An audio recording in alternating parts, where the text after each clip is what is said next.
Hello and welcome my dear students. It is the next video lesson of molecular basis of inheritance and आज के video lecture में हम एक और most important topic पढ़ने वाले हैं इस चैप्टर का which is protein synthesis and protein synthesis को हम कॉमनली ट्रांसलेशन भी बोलते हैं। सो ये वीडियो बहुत इंपॉर्टेंट है और बहुत पेशेंस के साथ ध्यान से देखिएगा।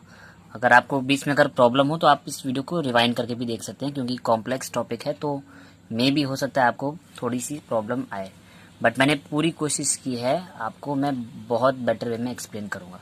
सो चलिए स्टार्ट करते हैं। फर्स्ट ऑफ ऑल हम जान लेते हैं कि ये प्रोसेस होती क्या है। तो simply the process of formation of protein from RNA is called protein synthesis और ट्रांसलेशन। मीन्स हम वो प्रोसेस जहाँ पर हम आरएनए से प्रोटीन बना लेंगे उस प्रोसेस को बोला जाता है प्रोटीन सिंथेसिस या ट्रांसलेशन। यानी हमारे पास जो मैसेंजर आरएनए था अब हम उसकी कोडिंग करके प्रोटीन की चेन प्रिपेयर कर लेंगे।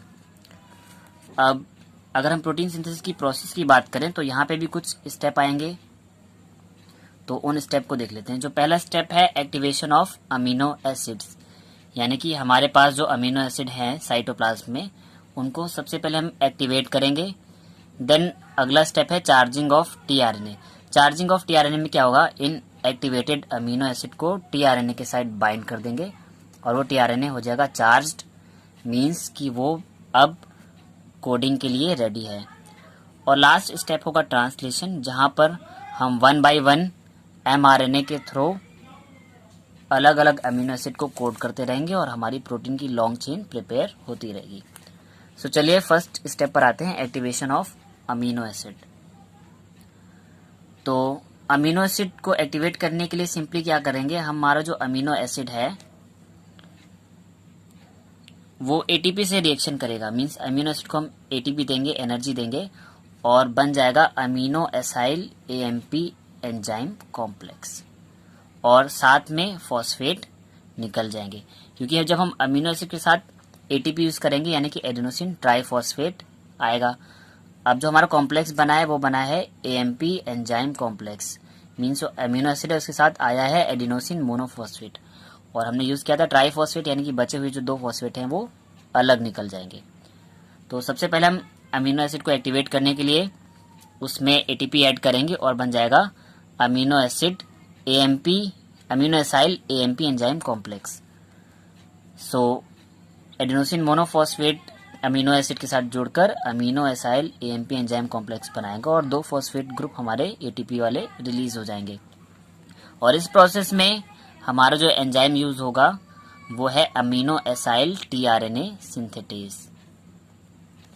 नेक्स्ट स्टेप में क्या होगा कि अब हमारा जो अमीनो एसिड है वो तो एक्टिवेटेड हो गया और वो कन्वर्ट हो गया amino acyl AMP enzyme complex में। अब जो अगला स्टेप आएगा वो आएगा चार्जिंग ऑफ टीआरएनए, यानी कि अब हम अपने टीआरएनए को एक्टिवेट करेंगे, टीआरएनए को चार्ज करेंगे। चार्जिंग ऑफ टीआरएनए का मीनिंग वही है कि जो हमने अमीनो एसिड एक्टिवेट कर लिया है अमीनो एसाइल एएमपी एंजाइम के फॉर्म में, उस अमीनो एसिड को एक्टिवेटेड अमीनो एसिड को हम टीआरएनए के साथ जोड़ देंगे और अब हमारा टीआरएनए हो जाएगा चार्ज्ड, यानी कि इसको बोलते हैं लोडिंग ऑफ टीआरएनए, यानी कि टीआरएनए पे हम अमीनो एसिड को लोड अप कर देंगे। सो सिंपली यहाँ पर भी एक और रिएक्शन चलेगी। क्या होगा, हमारा जो amino acyl AMP enzyme complex था जिसको कि हम बोल रहे थे एक्टिवेटेड अमीनो एसिड, इसमें हम टीआरएनए को जोड़ देंगे यानी कि प्लस टीआरएनए और अगला जो हमारा कॉम्प्लेक्स बनेगा वो बनेगा अमीनो एसाइल टीआरएनए कॉम्प्लेक्स और अमीनो एसाइल टीआरएनए बन जाएगा plus amino acyl AMP enzyme complex जो था उसका एएमपी और एंजाइम वो अलग रिलीज हो जाएंगे और केवल बचेगा अमीनो एसाइल टीआरएनए। अब अमीनो एसाइल टीआरएनए कॉम्प्लेक्स को हम बोल सकते हैं एक्टिवेटेड टीआरएनए या charge tRNA. So amino acyl tRNA complex is also called charge tRNA, यानी कि ये वो टीआरएनए है जो अब अमीनो एसिड को कैरी कर चुका है, लोड अप कर चुका है, यानी कि अब टीआरएनए में हमारा अमीनो एसिड जुड़ चुका है। इस रिएक्शन को अगर आप डायग्रामेटिकली देखना चाहते हैं तो इससे अच्छा डायग्राम और कोई पॉसिबल नहीं था मेरे लिए। ये हमारा टीआरएनए प्लस इसमें हम अमीनो एसिड ऐड कर देंगे और ये अमीनो एसिड एक्टिवेटेड फॉर्म में था, यानी कि amino acyl AMP enzyme complex form में था। तो सिंपली इस कॉम्प्लेक्स से क्या होगा, अमीनो एसिड आकर जुड़ जाएगा टीआरएनए पर, और टीआरएनए कुछ इस स्ट्रक्चर का दिखा, ये हमारा टीआरएनए हो गया और ऊपर हमारा जुड़ गया अमीनो एसिड। और अब ये लुक वाइज दिखेगा कुछ ऐसा, और इसे बोल देंगे हम चार्ज टीआरएनए।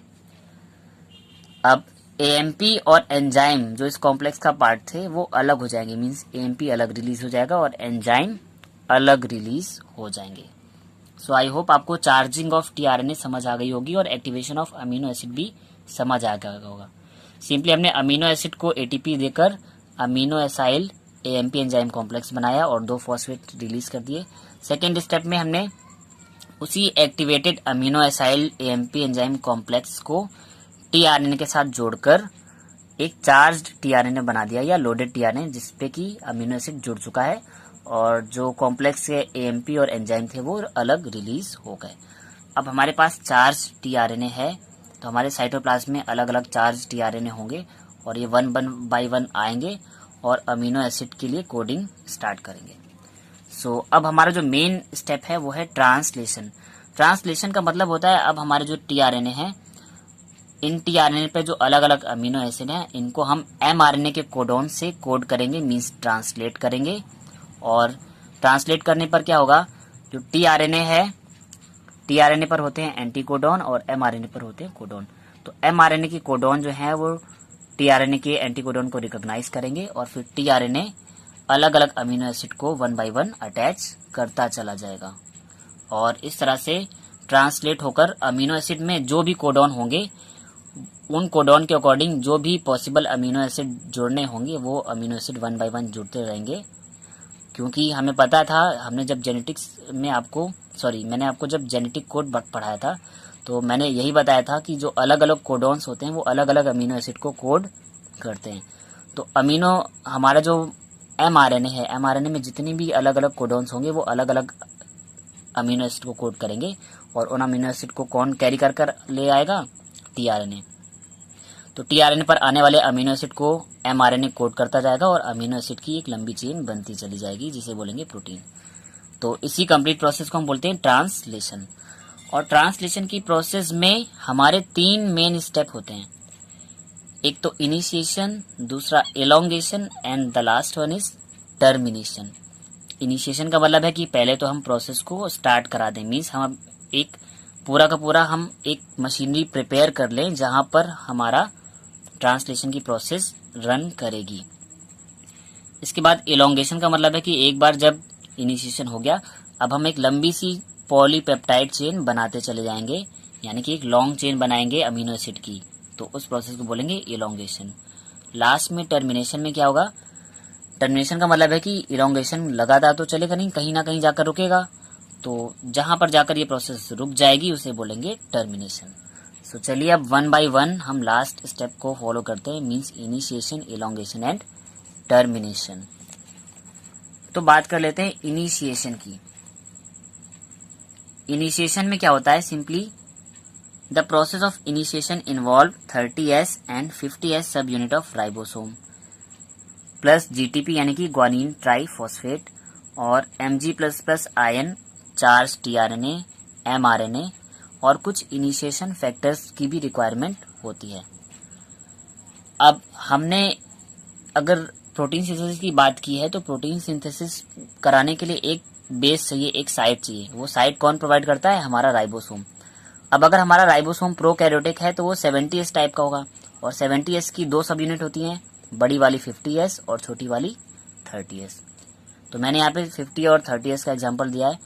अगर हम बात करेंगे यूकैरियोट्स की, तो जो यूकैरियोट्स का जो राइबोसोम होता है वो 80S टाइप का होता है और 80S में 2 टाइप की यूनिट होती हैं, एक तो 60S और एक 40S। तो यहाँ पर जो छोटी सब यूनिट होगी वो स्मॉल वाली 30S की होगी और लार्ज वाली 50S सब यूनिट होगी।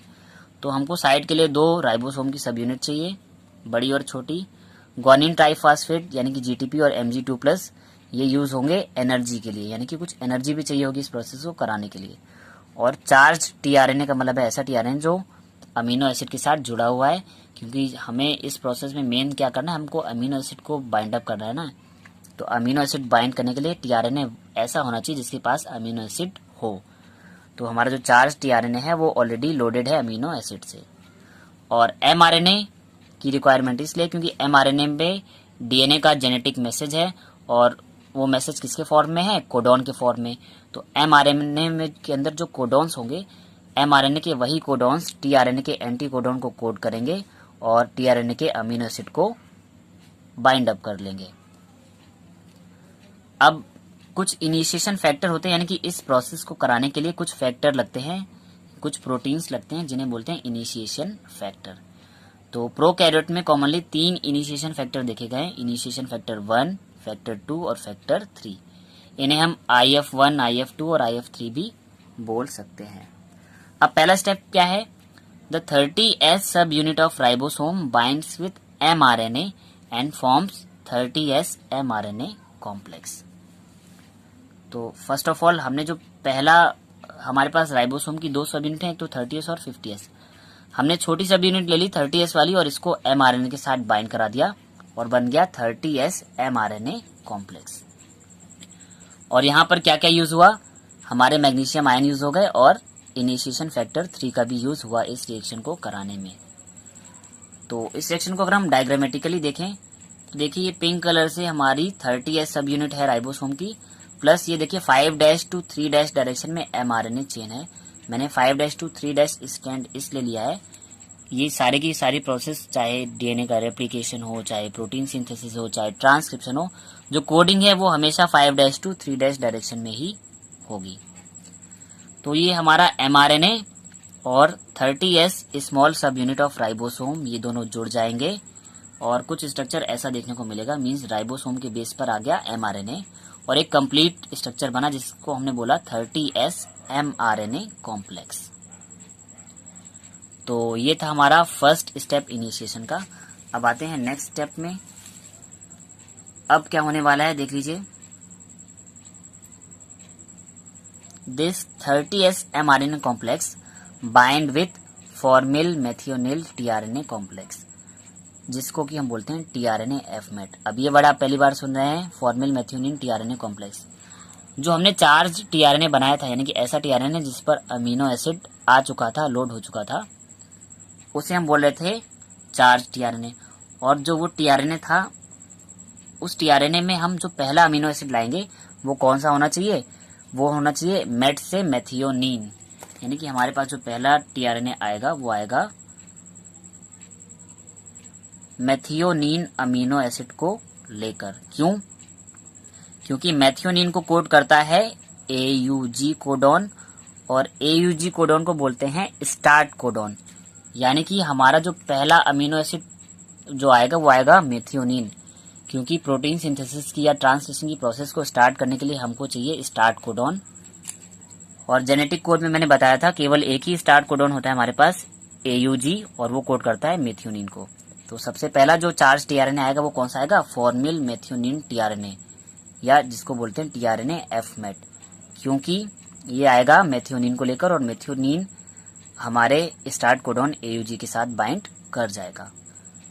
तो इस तरह से जब ये बाइंडिंग होगी और हमारे पास स्टार्ट कोडॉन के लिए मेथियोनिन टीआरएनए आ जाएगा तो एक कंप्लीट कॉम्प्लेक्स बनेगा 30S mRNA formyl methionyl tRNA complex. अब इस रिएक्शन को भी देख लीजिए, ये हमारे पास 30S और mRNA का कॉम्प्लेक्स है, यानी कि 30S mRNA कॉम्प्लेक्स। और ये हमारे पास देखिए टीआरएनए और मेथियोनिन अमीनो एसिड का कॉम्प्लेक्स है। मेथियोनिन अमीनो एसिड इसलिए लिया क्योंकि वो स्टार्टिंग का है, स्टार्ट कोडॉन के साथ आएगा। तो मेथियोनिन नहीं आएगा तब तक हमारी प्रोटीन सिंथेसिस स्टार्ट नहीं होगी। तो AUG कोडॉन कोड करेगा मेथियोनिन को, इसलिए हमारे पास प्रोटीन सिंथेसिस को स्टार्ट करने के लिए सबसे पहला जो चार्ज टीआरएनए आना चाहिए वो कौन सा होना चाहिए, फॉर्मिल मेथियोनिल टीआरएनए, जिसके पास मेथियोनिन अमीनो एसिड है। तो अब ये 30S और mRNA का 30S mRNA कॉम्प्लेक्स और ये हमारा जो चार्ज टीआरएनए है जिसको कि हमने बोला है फॉर्मिल मेथियोनिल टीआरएनए, ये दोनों साथ में जुड़ जाएंगे और नया स्ट्रक्चर कुछ इस तरह से बनाएंगे। इसको हम बोलेंगे 30S mRNA formyl methionyl tRNA complex. So आप समझ सकते हैं 30S mRNA formyl methionyl tRNA complex. अब देखिए, हमने असेंबली में स्टार्टिंग में बताया था क्या क्या पार्ट लिए थे। हमको लेना था 30s सब यूनिट, वो आ गई। mRNA को ऐड करना था, वो भी आ गया। चार्ज tRNA को जोड़ना था, वो भी आ गया। बची क्या, एक लार्जर सब यूनिट बची, यानी कि अब राइबोसोम की जो बड़ी वाली सब यूनिट है वो बची, क्योंकि ये तो 30s वाली तो जुड़ चुकी है। अब बची कौन सी है, 50s वाली। तो लास्ट स्टेप में हम 50s सब यूनिट को भी जोड़ देंगे और हमारा इनिशिएशन हो जाएगा कंप्लीट। अब जो हमने ये जो रिएक्शन कराई है, जहां पर हमने 30s mRNA कॉम्प्लेक्स को फॉर्मिल मेथियोनिन tRNA के साथ जोड़ा है और बना दिया है 30s mRNA formyl methionyl tRNA complex. यहाँ पर इनिशिएशन फैक्टर 2 और 3 यूज हो जाएंगे, साथ में मैग्नीशियम आयन का भी यूज होगा और ग्वानिन ट्राइफॉस्फेट का भी यूज होगा एनर्जी कंज्यूमिंग के लिए।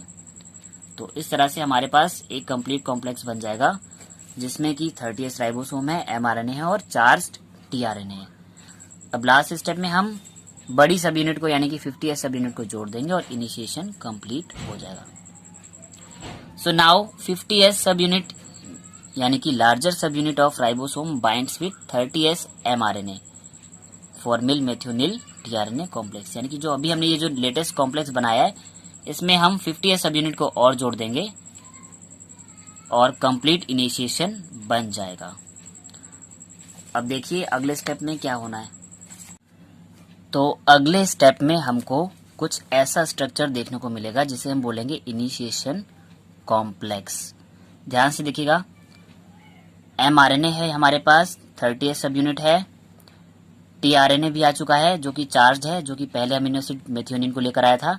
अब इसके बाद 1 बाय 1 एक एक करके अमीनो एसिड आएंगे और इस कॉम्प्लेक्स के ऊपर हमने एक और ये ग्रीन कलर से 50s सब यूनिट को भी जोड़ दिया है। मींस अब 30s और 50s सब यूनिट मिलकर कंप्लीट राइबोसोम बन गया है। हमारी साइट कंप्लीट हो गई है, mRNA भी आ गया है कोडॉन्स लेकर और tRNA अपने एंटी कोडॉन के साथ अमीनो एसिड लेकर आ चुका है, यानी कि हमारा इनिशिएशन कंप्लीट हो गया है। सो इस कंप्लीट स्ट्रक्चर को बोलते हैं हम इनिशिएशन कॉम्प्लेक्स। अब जो लार्जर सब यूनिट यानी कि हमने जो 50s सब यूनिट ऐड की है, वहां पर 3 इंपॉर्टेंट साइट होती है tRNA के लिए। उन साइट को हम 1 बाय 1 एक्सप्लेन करने वाले हैं। पहली देखिए, एक तो E साइट है और एक P साइट है और एक A साइट है। तो जो P साइट होती है उसे हम बोलते हैं पेप्टाइडल साइट, यानी कि जहां पर हमारा अमीनो एसिड आएगा और फिर tRNA अमीनो एसिड से अलग हो जाएगा और अमीनो एसिड पेप्टाइड बॉन्ड बनाएगा वहां पर। मींस पेप्टाइडल साइट पर जैसे ही चार्ज tRNA आएगा तो चार्ज tRNA अपने अमीनो एसिड को फ्री कर देगा और फिर वो tRNA कहां पर चला जाएगा, E साइट पर। E का मतलब होता है एग्जिट साइट। तो पेप्टाइड जैसे ही हमारा जैसे ही हमारा tRNA पेप्टाइड साइट पर आएगा, वो अमीनो एसिड को अलग कर देगा और tRNA अलग हो जाएगा और वो tRNA एग्जिट साइट पर जाकर कॉम्प्लेक्स से बाहर निकल जाएगा। और जो भी हमारे जितने भी हमारे नए अमीनो एसिड्स आएंगे tRNA के साथ, वो आएंगे अमीनो एसाइल साइट पे, जिसको बोलते हैं ए साइट। तो यहाँ पर हमको 3 साइट देखने को मिलेंगी, एक तो पेप्टाइडल साइट, एक ए साइट यानी कि अमीनो एसाइल साइट और एक ई साइट यानी कि एग्जिट साइट। ए साइट पर नए tRNA आएंगे नए अमीनो एसिड को लेकर। पी साइट पर क्या होगा, अमीनो एसिड और tRNA अलग अलग हो जाएंगे और अमीनो एसिड बनाएंगे पेप्टाइडल बॉन्ड, इसलिए से बोलते हैं पेप्टाइडल साइट। और जो अलग हुआ tRNA है वो चला जाएगा ई साइट पर यानी कि एग्जिट साइट पर और वहां से वो एग्जिट कर लेगा यानी कि हट जाएगा हमारे कॉम्प्लेक्स से। तो ये तो हमारा कंप्लीट था इनिशिएशन। इसके बाद की प्रोसेस थोड़ी सी कॉम्प्लेक्स भी है, सिंपल भी है, बट मैं बहुत इजी वे में एक्सप्लेन करने वाला हूँ। अब होना है इलोंगेशन, यानी कि हमारी चेन बनती चली जाएगी 1 by 1। So new tRNA with new amino acid attach at A site of ribosome. अब 1 बाय 1 क्या होगा, जो पहला अमीनो एसिड आया वो पी साइट पर आया मेथियोनिन को लेकर। अब इसके बगल में नया अमीनो एसिड आएगा, कहां पर, ए साइट पर। देखिए मेथियोनिन वाला जो अमीनो एसिड है अमीनो एसिड 1, ये आ गया पेप्टाइडल साइट पर और ये यहाँ से अलग हो जाएगा और एग्जिट पर चला जाएगा। और जो अगला अमीनो एसिड है वो आ जाएगा नई ए साइट पर और ये प्रोसेस कंटिन्यूअसली चलेगी। The tRNA of P site separate from its amino acid, यानी कि जो पी साइट का जो tRNA है वो अपने अमीनो एसिड से अलग हो जाएगा। NCOOH ग्रुप यानी कि carboxylic group of P site amino acid becomes free. अब यहाँ पर आप समझ लीजिएगा बाइंडिंग कैसे होगी। जो अमीनो एसिड होता है उसके तरफ दो साइड होंगी, एक साइड पे तो NH2 ग्रुप होता है यानी कि अमीनो ग्रुप होता है, और दूसरी साइड पे कार्बोक्सिलिक ग्रुप होता है यानी कि COOH। तो जब पहला अमीनो एसिड आएगा तो वो फ्री होकर कुछ ऐसा दिखेगा, यानी कि एक साइड पर तो NH2 ग्रुप होगा और साइड पे ये जो कार्बोक्सिलिक ग्रुप है ये फ्री हो जाएगा। अब ये कार्बोक्सिलिक ग्रुप क्या करेगा, जैसे ही दूसरा अमीनो एसिड आएगा तो दूसरे अमीनो एसिड के पास भी क्या होगा, एक तरफ पे NH2 ग्रुप होगा और दूसरी तरफ पे कार्बोक्सिलिक ग्रुप होगा। तो दूसरे वाले अमीनो एसिड का अमीनो ग्रुप पहले वाले अमीनो एसिड के कार्बोक्सिलिक ग्रुप से जुड़ जाएगा और बना लेगा क्या, पेप्टाइड बॉन्ड। ये मैं इन शॉर्ट में आपको समझा रहा हूँ। और इस तरह से ये प्रोसेस 1 बाय 1 चलती है कि नया अमीनो एसिड आएगा और पिछले वाले अमीनो एसिड के कार्बोक्सिलिक ग्रुप से जुड़ता चला जाएगा, और इस तरह से 1 बाय 1 एक एक अमीनो एसिड आएगा और जुड़ेगा और अमीनो एसिड की एक लॉन्ग पॉलीपेप्टाइड चेन बन जाएगी जिसे बोलेंगे अमीनो एसिड प्रोटीन। इसको मैं थ्योरेटिकली नहीं समझाऊंगा, आप समझ लीजिए कि पी साइड पर जैसे ही हमारा पहला मेथियोनिन आएगा तो मेथियोनिन टीआरएनए से मेथियोनिन वाला अमीनो एसिड अलग हो जाएगा और टीआरएनए अलग हो जाएगा, और वो टीआरएनए एग्जिट साइड पर चला जाएगा और अलग हो जाएगा। और यहाँ पर जो हेल्प है, एक एंजाइम यूज होगा peptidyl transferase. So now peptide bond is found between carboxylic group of P side amino acid and amino group of A side amino acid. क्योंकि पी साइड पर जो अमीनो एसिड था वो पुराना है, उसके पास अपने राइट साइड में कार्बोक्सिलिक ग्रुप है, और अमीनो साइड यानी कि ए साइड पर जो नया अमीनो एसिड आएगा उसके लेफ्ट तरफ पे होगा NH2 ग्रुप। तो राइट वाला कार्बोक्सिलिक ग्रुप पहले अमीनो एसिड का और लेफ्ट वाला अमीनो ग्रुप दूसरे अमीनो एसिड का, ये दोनों जुड़ जाएंगे और आपस में बना लेंगे पेप्टाइड बॉन्ड। ठीक है। एंड यहाँ पर पेप्टाइड बॉन्ड में हेल्प कौन करेगा, पेप्टाइडल ट्रांसफरेज एंजाइम। तो इस पेप्टाइडल ट्रांसफरेज एंजाइम को कंसीडर करिए, ये बहुत इंपॉर्टेंट है। अब सारी की सारी जो प्रोसेस हैं ये 1 बाय 1 चलेंगी। अब क्या होगा, after the formation of peptide bond, जैसे ही पेप्टाइड बॉन्ड हमारा बन जाएगा, tRNA of P side detach from ribosome via E side. कि पेप्टाइड बॉन्ड बनने के बाद ही जो हमारा जो पी साइड पर जो टीआरएनए था वो चला जाएगा ई साइड पर, एग्जिट साइड पर, और हट जाएगा। और इसके बाद जो ए साइड पर जो हमारा अमीनो एसिड साइड पर जो टीआरएनए आया था वो ट्रांसफर होकर आ जाएगा पी साइड पर, और ए साइड फिर से खाली हो जाएगी। So now tRNA of A site moves to P site and A site becomes empty. और जो ए साइड खाली हो जाएगी वहां पर फिर से न्यू टीआरएनए आएगा और वो एक अनदर अमीनो एसिड को साथ में लेकर आएगा। अब ये प्रोसेस मैं आपको डायग्रामेटिकली समझाने वाला हूँ। और यहाँ पर एक और इम्पोर्टेंट चीज क्या है, जो राइबोसोम है move toward 5' to 3' direction to get new codon. हमारा जो राइबोसोम की जो सब यूनिट है वो 5' से 3' की तरफ ऐसे ऐसे मूव करती जाएगी, क्योंकि 1 बाय 1 हमको नए कोडोन्स भी देखने और नए कोडोन पर नए अमीनो एसिड आकर बाइंड करने वाले हैं। तो एक इम्पोर्टेंट फैक्ट वो ध्यान कर लीजिएगा, यहाँ पर एक एंजाइम यूज होता है translocase enzyme. So translocase enzyme help in the sliding of ribosome and guanine triphosphate provide energy for sliding of ribosome.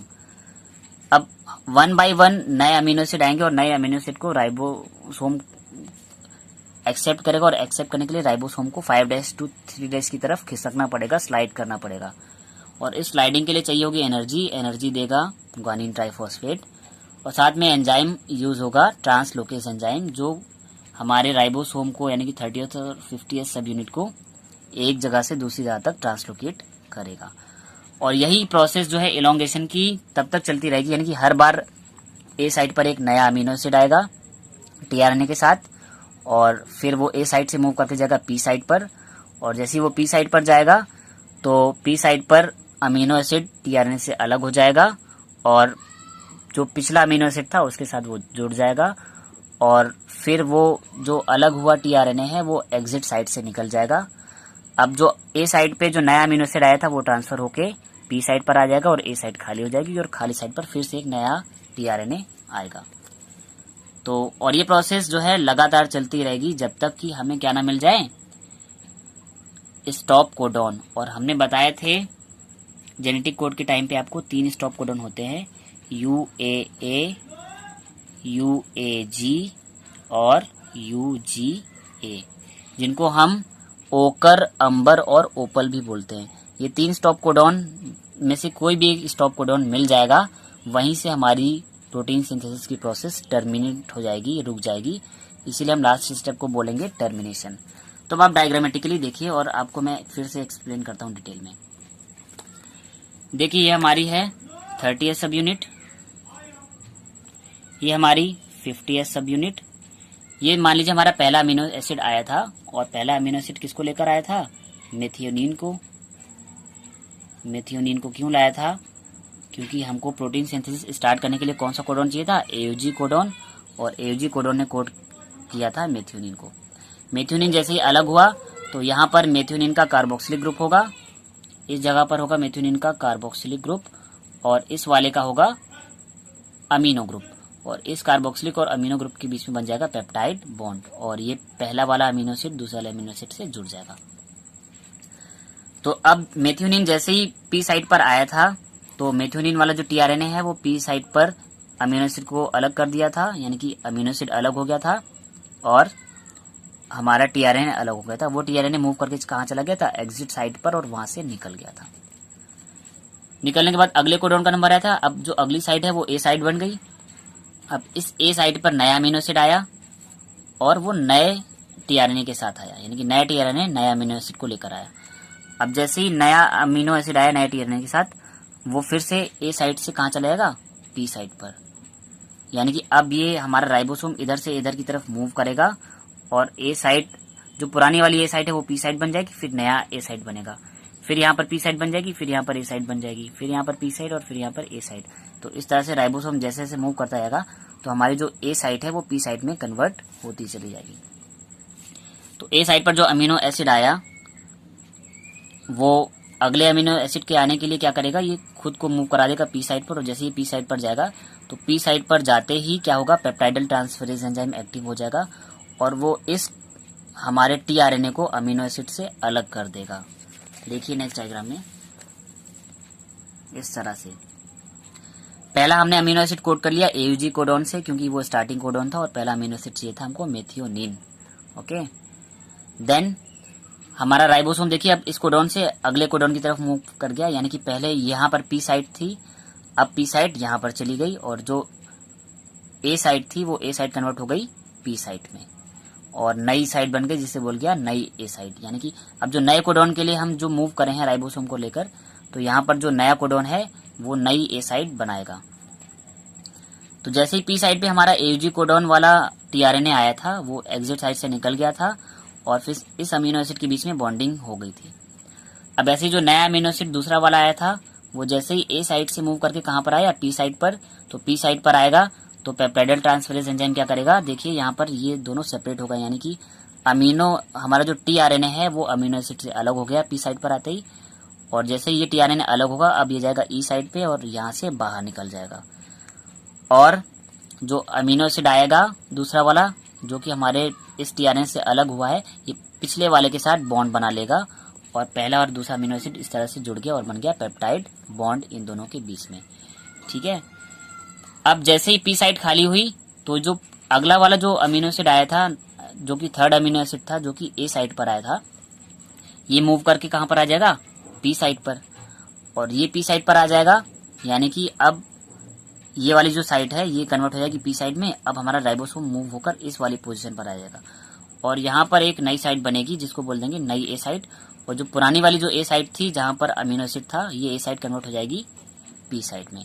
तो ये वाली साइड हो जाएगी पी साइड, अब नई ए साइड बनेगी, और जैसे ये पुरानी वाली साइड जो है ए वाली ये पी में कन्वर्ट होगी तो तुरंत पेप्टाइडल ट्रांसफरेज एंजाइम क्या करेगा?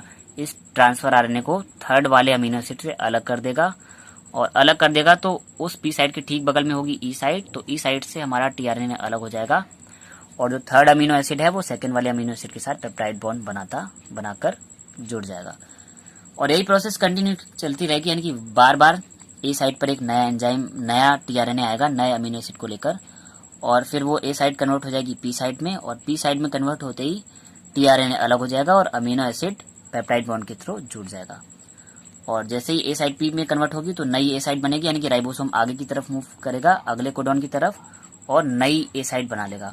नई ए साइड पे नया अमीनो एसिड आएगा और फिर वो नए अमीनो एसिड को, नया टीआरएनए नए अमीनो एसिड को अगली चेन में जोड़ देगा और पी साइड पर चला जाएगा। और ये प्रोसेस 1 बाय 1 कंटिन्यूसली चलती रहेगी, यानी कि बार बार ए साइड पर एक नया टीआरएनए नए अमीनो एसिड को लेकर आएगा और फिर वो टीआरएनए जैसे ही पी साइड पर ट्रांसफर होगा तो पी साइड पर जाते ही टीआरएनए अलग और अमीनो एसिड अलग, और अमीनो एसिड जो है पेप्टाइड बॉन्ड के थ्रू जुड़ते चले जाएंगे। और ये प्रोसेस कंटिन्यू जुड़ती चली जाएगी जब तक हमको क्या नहीं मिलेगा, टर्मिनेशन कोडॉन नहीं मिल जाता। तो इस तरह से लगातार हमारी प्रोसेस चलती रहेगी और हमारा राइबोसोम 5' to 3' डायरेक्शन में यहाँ से यहाँ 1 बाय 1 कोडॉन की तरफ मूव करता चला जाएगा। और कहाँ पर जाकर रुकेगा, जहां पर उसको मिल जाएगा टर्मिनेशन कोडॉन, यानी कि अगर हमारा ये लास्ट कोडॉन है और यहाँ पर हमको मिल गया UAG या मिल जाए UAA या मिल जाए UGA, इन तीनों में से कोई भी एक कोडॉन अगर हमारी लास्ट 3' एंड पर आ गया तो वहां से प्रोटीन सिंथेसिस की प्रोसेस रुक जानी है। तो अब टर्मिनेशन लास्ट प्रोसेस है, समझ लीजिए। When the ribosome reach to any termination codon, termination codon को हम नॉनसेंस कोडॉन भी बोलते हैं, यानी कि हमारा राइबोसोम 5' से 3' की तरफ चलते चलते जैसे ही पहुंच जाएगा यहाँ पर टर्मिनेशन कोडॉन की तरफ एट ए साइट, यानी कि हमारे ए साइट पर जैसे ही ये अगर लास्ट में जब ये वाली ए साइट बनेगी, यानी कि यहाँ पर आ गया टर्मिनेशन कोडॉन, तो जैसे ही ए साइट पर आएगा टर्मिनेशन कोडॉन, वहीं से क्या होगा, जो हमारी प्रोटीन सिंथेसिस जो है वो टर्मिनेट हो जाएगी। Means the polypeptide chain terminate, जो अमीनो एसिड लगातार जुड़कर पॉलीपेप्टाइड चेन बन रही थी वो वहां पर जाकर टर्मिनेट हो जाएगी, टूट जाएगी और रुक जाएगी। And the linkage between the last tRNA, यानी जो आखिरी वाला जो टीआरएनए है, यानी कि यहाँ पर जाकर कोई लास्ट टीआरएनए बचा होगा ये वाला, and the polypeptide chain, last tRNA ये और इसके बीच में पॉलीपेप्टाइड चेन जुड़ी है, इनको भी हमको अब अलग करना होगा, ठीक है। तो is broken by 3 releasing factor called RF1, RF2, RF3 with the help of GTP, यानी कि जो लास्ट वाला जो टर्मिनेशन कोडॉन के बाद जो टीआरएनए आएगा उसको हमको पॉलीपेप्टाइड चेन से अलग करना होगा ताकि हमारी प्रोटीन की चेन अलग हो जाए और टीआरएनए अलग हो जाए। तो वैसे जब तक टर्मिनेशन कोडॉन नहीं आया था तब तक तो हम पेप्टाइडल ट्रांसफरेज एंजाइम के थ्रू 1 बाय 1 टीआरएनए को पी साइड पर अलग कर दे रहे थे, बट टर्मिनेशन कोडॉन आने पर पेप्टाइडल ट्रांसफरेज एंजाइम नहीं आएगा। लास्ट में 3 फैक्टर आएंगे जिनको बोलते हैं रिलीजिंग फैक्टर, और ये रिलीजिंग फैक्टर हेल्प कर देंगे, क्या करेंगे कि हमारे टीआरएनए को इस लंबी सी पॉलीपेप्टाइड चेन से अलग कर देंगे और हमारी टर्मिनेशन की प्रोसेस कंप्लीट हो जाएगी। यानी कि देखिए हमारा ये ए साइड है, अमीनो एसिड साइड, और यहाँ पर आ गया UAA, यानी कि UAA क्या है, हमारा एक स्टॉप कोडॉन है, और स्टॉप कोडॉन आते ही हमारा चेन हो गई टर्मिनेट, यानी कि प्रोटीन सिंथेसिस रुक गई। तो इस तरह से देखिए हमने कुछ एक लंबी सी प्रोटीन की चेन बना ली थी और अब यहाँ से हमारी प्रोसेस रुक गई, और रुक गई तो इसे बोला गया termination. So now last step क्या होगा, now mRNA 30S subunit, 50S subunit and polypeptide chain are separated.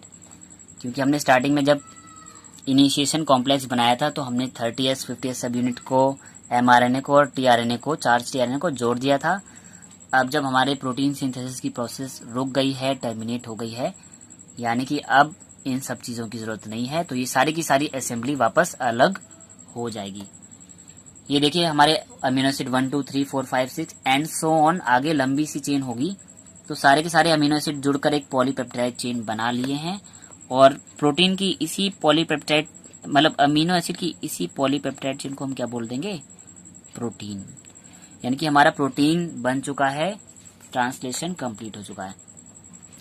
तो इनिशिएशन फैक्टर जो है, सॉरी, जो लास्ट के जो हमारे रिलीजिंग फैक्टर हैं वो आएंगे, पॉलीपेप्टाइड चेन को टीआरएनए से अलग कर देंगे, तो टीआरएनए हमारा अलग हो गया, पॉलीपेप्टाइड चेन अलग हो गई। हमारे एमआरएनए ने अपने सारे के सारे कोडॉन्स जो कि उसको डीएनए से मिले थे, यानी कि डीएनए से जितनी भी जेनेटिक इन्फॉर्मेशन आई थी वो उसने प्रोटीन में कोड कर दी है, और उन्हीं कोडॉन्स के अकॉर्डिंग सारे के सारे अमीनो एसिड को अरेंज कर दिया है प्रोटीन की लंबी सी चेन में। यानी कि जेनेटिक मटेरियल एमआरएनए से प्रोटीन में ट्रांसफर भी हो गया, तो प्रोटीन चेन अलग हो गई, एमआरएनए अलग हो गया। राइबोसोम की 30S यानी कि छोटी सब यूनिट और 50S यानी कि बड़ी सब यूनिट, ये भी अलग हो जाएंगी। सो ये हमारी प्रोटीन सिंथेसिस यानी कि ट्रांसलेशन की प्रोसेस कंप्लीट हुई, एंड आई होप स्टूडेंट कि आपको ये वीडियो क्लियरली समझ आ गया होगा। एंड मैंने पूरी कोशिश की आपको अच्छे से एक्सप्लेन करने की। अगर फिर भी आपको प्रॉब्लम हो तो प्लीज़ इस वीडियो को 2 बार देख लें रिवाइंड करके, तो आपको सारे के सारे टर्म्स क्लियर हो जाएंगे। सो ये वीडियो आपको कैसा लगा स्टूडेंट, प्लीज़ कमेंट करके बताएं। और अगर ये वीडियो आपको समझ आया है तो इसे लाइक करें और ज़्यादा से ज़्यादा स्टूडेंट्स तक शेयर करें ताकि वो भी अपने डाउट्स को क्लियर कर पाएँ। And most important thing is that आप इस चैनल को सब्सक्राइब कर लें एंड बेल आइकन को भी प्रेस कर लें ताकि आने वाले इम्पॉर्टेंट वीडियोस की नोटिफिकेशन आपको टाइमली मिलते रहें। एंड लास्ट वीडियो में मैंने ट्रांसक्रिप्शन की प्रोसेस को डिस्क्राइब किया था जहां पर हमने डीएनए से एमआरएनए को बनाया था। तो अगर वो वीडियो भी आपने मिस कर दिया है तो उस वीडियो का लिंक मैंने इस वीडियो के डिस्क्रिप्शन बॉक्स में दे रखा है। सो डिस्क्रिप्शन में दिए गए लिंक पर आप क्लिक करके ट्रांसक्रिप्शन के वीडियो को भी देख सकते हैं। टिल देन आप पढ़ाई को कंटिन्यू रखिए, ध्यान से पढ़िए और 1 बाय 1 में आपके सारे के सारे इंपॉर्टेंट टॉपिक्स को कवर अप करने वाला हूँ। Thank you students, have a nice day.